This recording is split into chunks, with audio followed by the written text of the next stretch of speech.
Week for Lab 2. It's not in your lab pack manual. You see not found in lab pack manual. This is basically a worksheet slash quiz, but think of it as an online worksheet, not really as a quiz, that you'll be filling out over significant figures. The video says include a sample calculation and a summary of the purpose of the lab. So basically just show me you doing one of the calculations. It doesn't matter which one. I just want to see that you could do one, and a summary, like why is this important. So if you click here, it'll pull up. You have a 1 hour time limit. There's only 10 questions, so 1 hour should be more than enough time. And you could just do this as a lab group, fill it out, and you just go to begin. And I'm not sure if it'll pull up for me since I'm not actually a student. Oh, it does. Okay.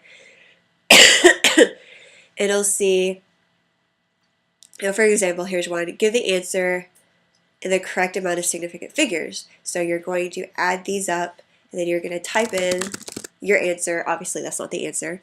And the correct number of significant figures. And then you can go to save answer or go to the next one.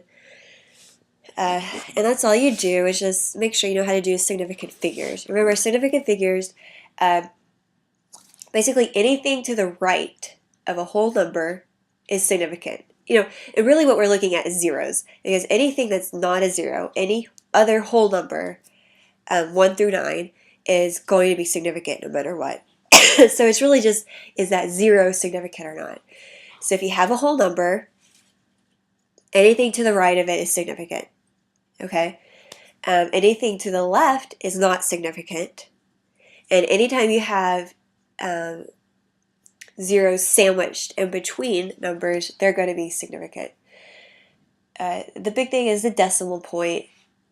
And if you have a decimal point, pretty much your zeros are never significant. It's just only your whole numbers.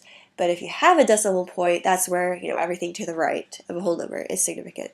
So just look for that. If you're adding, the rule is you look at all of your numbers and you look at the decimal point. Whichever one has the least amount of significant figures in the decimal, that's how many you put in your decimal. I know it's kind of confusing, but if you look here, this one has 3 in its decimal, this one has 1, and this one has 4. So which one has the least amount? And that'd be this one with 1. So you're going to add all of these up as you normally would on your calculator or in your head, doesn't matter. And then in your decimal, you're only going to put 1 significant figure.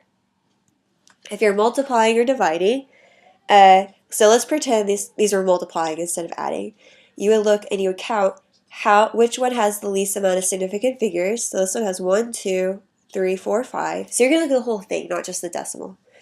This one has 1, 2, 3, 4. This one has 1, 2, 3, 4, 5.